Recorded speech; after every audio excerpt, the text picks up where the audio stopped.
오늘 본문 말씀은 근래 보기 드물게 참으로 흐뭇한 장면을 보여주고 있습니다. 오늘 이 말씀 묵상하면서 저는 세상이 다 이와 같으면 얼마나 좋을까 그런 생각을 합니다. 연일 전쟁의 소식들이 들려오고 또 뉴스를 보면은 그 전쟁에서 어떻게 정복하고 죽이고 하는 이런 모습들 보면서 우리 서로 사랑하면서 지내도록 하나님께서 그렇게 창조를 하셨는데 어찌해서 사람들이 이렇게 서로 미워하고 서로 죽이면서 이렇게 전쟁을 하면서 살아야 하는가? 참 가슴이 너무 아플 때가 많습니다. 아담 할아버지가 타락만 하지 않았어도 에덴 동산에서 우리 모두가 다 서로 위해 주면서 사랑하면서 그렇게 행복하게 살 수 있었을 텐데 라는 생각도 해봅니다. 피난을 가했던 다윗 왕이 머물러 있었던 집이 있었습니다. 마하나임은 요단강 동쪽입니다. 가나안 땅이 아니라 요단강 동쪽 편에 있던 이스라엘 백성들이 가나안 땅에 들어오기 전에 그곳을 정복하고 머물렀던 바로 그 땅 중에 하나가 마하나임이 있습니다. 그 마하나임의 큰 부자였던 바르실레, 이름도 참 이쁘고 좋죠. 시바라든지 시므이라든지 이와 같은 이름과 비교하면은 바르실레, 참 외국 이름이지만은 우리 입에 착 달라붙고 좋은 이름으로 들립니다. 바르실레는 자신의 집을 개방을 해서 왕과 그의 수행원들을 모셨습니다. 32절 말씀을 보면은 바르실레는 매우 늙어 나이가 80세라 그는 큰 부자이므로 왕이 마하나임에 머물 때에 그가 왕을 공궤하였더라. 여기 나오는 공궤라고 하는 단어, 지금 이 시대에는 사실 거의 쓰지 않는 단어죠. 공궤하였더라. 이 공궤는요 한자어입니다. 공은 들이다, 대접하다, 공급하다라고 하는 의미가 있고, 궤는 먹을 것 또는 음식 이와 같은 의미를 가지고 있습니다. 그래서 공궤 그러면 음식을 대접하다, 또 다른 의미로 생활에 필요한 것을 공급하다, 이런 의미를 가지고 있습니다. 그러니까 이것은 단순히 밥 한 끼, 두 끼 대접한 것을 의미하는 것이 아닙니다. 지속적이고 책임이 있는 부양을 의미하는 것입니다. 그래서 바르실레가 다윗에게 음식을 한두 번 제공을 했다, 이와 같은 의미가 아니라 왕과 수행원들이 머물고 있는 동안 책임을 지고 먹을 만한 식량과 잠자리와 물자 전반을 다 제공을 했다라고 하는 의미를 가지고 있는 단어입니다. 그런 의미에서 공궤라는 단어를 사용을 한 것은 정말 잘한 것입니다. 히브리어로 이 공궤는 킬칼이라고 하는 단어입니다. 킬켈인데요. 먹여 살리다, 부양하다, 책임지고 돌보다. 제가 한 번 대접으로 끝난 것이 아니라 지속적으로 생활을 책임져 준 것을 의미합니다. 그래서 본문의 이 공궤라는 것은 단순한 호의가 아닙니다. 그걸 넘어선 겁니다. 바르실레가 다윗 왕과 그 수행원들의 삶을 끝까지 돌아보면서 필요한 모든 전반적인 것을 다 책임을 졌다, 섬겼다. 그의 헌신적인 섬김을 의미합니다. 사랑이 없으면은 할 수 없는 행위들입니다. 그래서 음식을 공급했다라고 표현하지 않고 공궤라고 하는 표현이 정말 잘 사용한 단어다라고 하는 것입니다. 이 단어는 관계 안에서 책임을 지는 모습을 의미합니다. 바르실레는 다윗 왕이 쫓기는 신세가 되었을 때에 위험을 감수하면서까지 공궤했습니다. 그래서 이 공궤는 충성, 변함이 없는 모습을 말하는 것이죠. 신뢰, 서로 믿는 관계라는 겁니다. 사랑, 그리고 헌신, 이와 같은 의미가 담겨 있습니다. 성경 말씀에는 보면은 공궤라는 단어는 사용을 하지 않았지만은 공궤의 의미로서 공개의 의미를 가지고 있는 일들이 많이 있습니다. 하나님께서 이스라엘 백성들을 광야 40년 길을 인도해 가시면서 먹이고 입히고 옷이 헤어지지 않고 신발이 닳지 않도록 매일매일 먹이면서 반석을 쪼개어서 강물이 솟아나게 하셨고 그렇게 책임지면서 먹이셨던 것. 낮에는 구름 기둥으로 밤에는 불 기둥으로 그렇게 인도해 가셨던 것, 이걸 가리켜서 하나님께서 이스라엘 백성들을 공개하셨다라고 말씀을 합니다.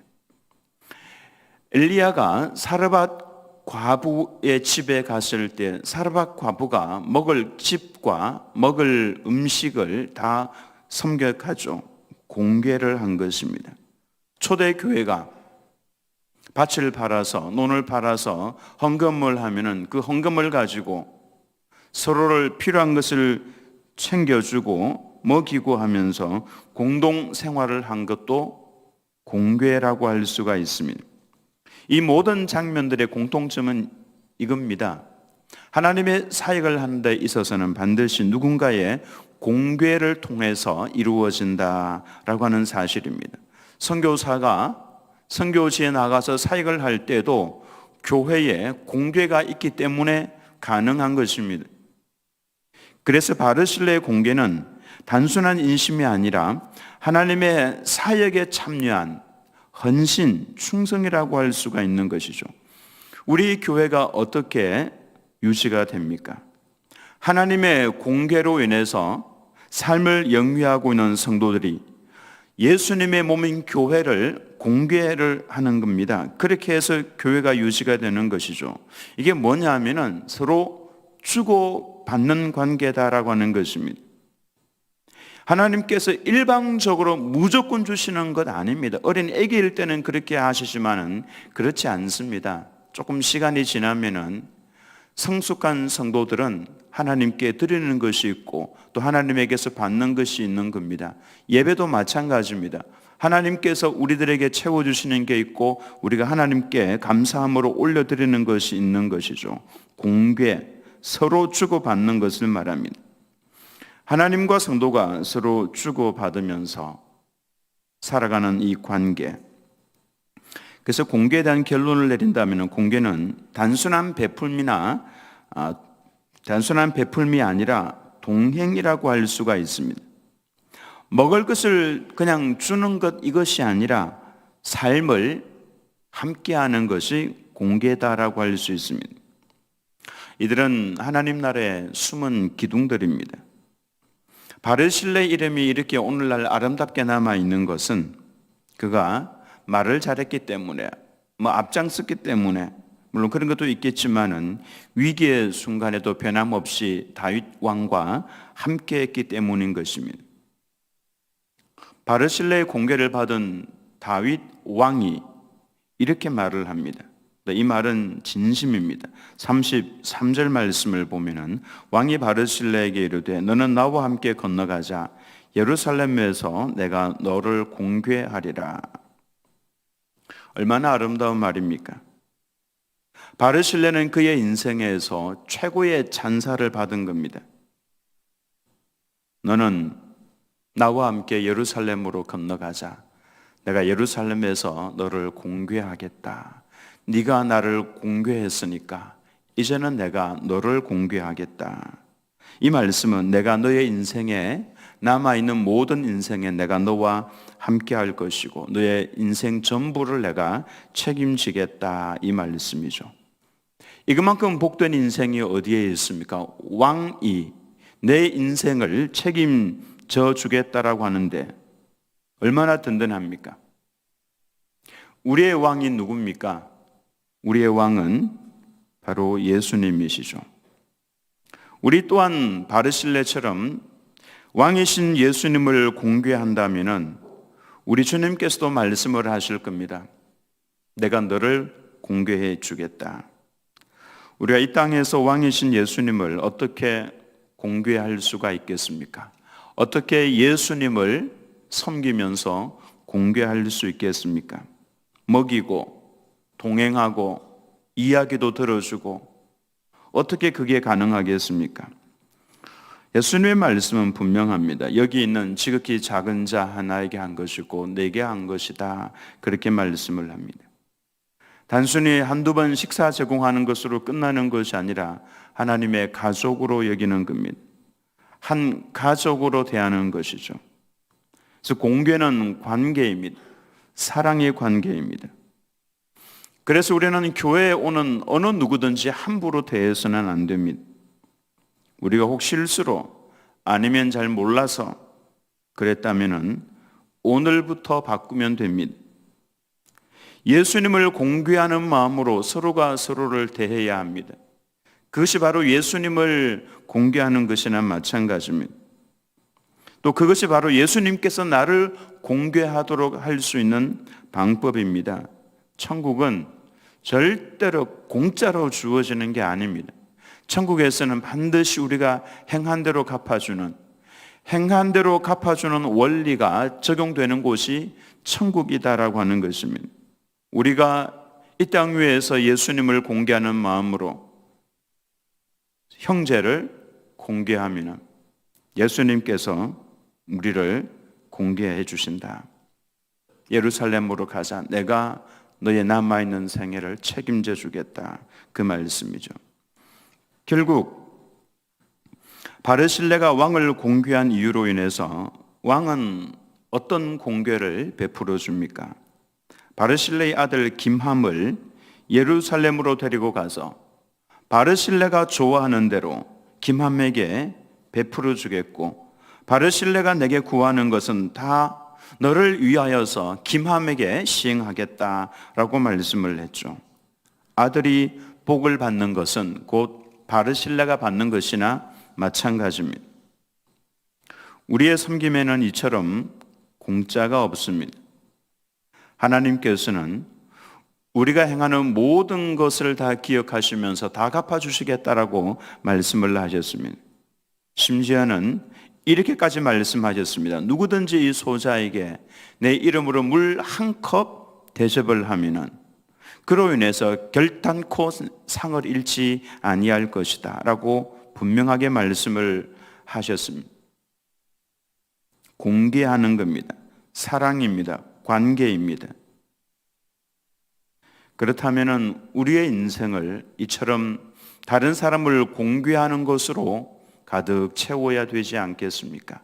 그것이 바로 하나님께서 나를 책임져 주시는 방법이다라고 할 수가 있는 겁니다. 나는 전혀 다른 사람을 공개하지 않으면서 나는 전혀 다른 사람과 함께하지 않으면서 그에게 사랑을 보여주지 않으면서 하나님은 내게 달라고 한다면은 그것만큼 어불성설이 어디 있습니까? 하나님을 알면 알수록 우리는 다른 사람을 공개할 수 있어야 합니다.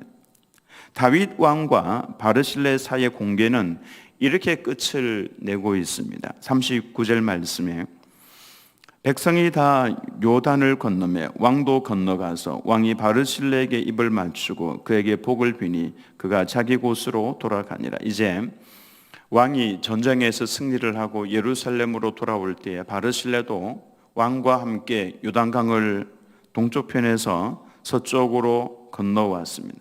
왕을 마중할 때에 그냥 강 건너편에서 안녕히 가십시오 그렇게 하지 않고 함께 요단강을 건너왔습니다. 그리고 왕이 거기에서 바르실레에게 입을 맞춥니다. 그리고 그에게 복을 빌어 주었습니다. 그리고 바르실레는 자기 집으로 돌아갔죠. 아마 얼마 지나지 않아서 바르실레는 죽어 부모님의 무덤 옆에 아마 그렇게 장사를 지낸 바 되었을 겁니다. 그리고 천국에서 바르실레는 하나님의 공개를 영원히 받고 있을 겁니다. 왕이 입을 맞추고 축복하는 이 모습, 우리 주님 예수님께서 우리들에게 입을 맞추고 축복하는 이 모습을 한번 상상을 해보시기 바랍니다. 이건 우리가 이 땅을 살아가는 동안에 다른 사람들을 공개했을 때에 예수님께서 우리들에게 보여주시는 모습입니다. 우리를 안으시고 볼에 입을 맞추고 그리고 복을 빌어주시는 우리 주님의 모습을 상상하신다면 우리는 우리 주변에 있는 모든 사람들에게, 만나는 사람들에게 공개하는 모습을 보여주어야 합니다. 공개, 함께하는 것입니다. 사랑을 보여주는 겁니다. 그들을 위해서 무엇인가를 주는 겁니다. 물질일 수도 있고, 관심일 수도 있고, 축복 기도일 수도 있고, 따뜻한 말 한마디일 수도 있고, 이렇게 함으로 인해서 오늘 이 말씀을 읽으면서 저는 마음이 굉장히 따뜻했습니다. 우리 주변에 이렇게 따뜻해야 되지 않겠습니까? 내가 들어감으로 인해서 그곳에 편이 갈라지고 싸움이 일어나고 서로 시기하고 질투하는 것이 아니라 내가 들어감으로 인해서 그곳에 서로 나누어주고 이야기를 들어주고 같이 울어주고 같이 기뻐하고 박수 쳐주고 함께하는 이 삶, 이것이 바로 서로가 서로를 공개하는 것이고 이것이 바로 예수님을 공개하는 것이고 예수님께서 우리의 삶을 책임져 주실 수 있는 방법이다라고 하는 것입니다. 저는 우리 드림교회 모든 성도님들이 서로가 서로를 공개하는 아름다운 하나님의 백성으로 마치 다윗 왕과 바르실레의 이 관계처럼 서로 공개하며 서로 축복하는 아름다운 관계로 살아가시기를 예수님의 이름으로 축원합니다.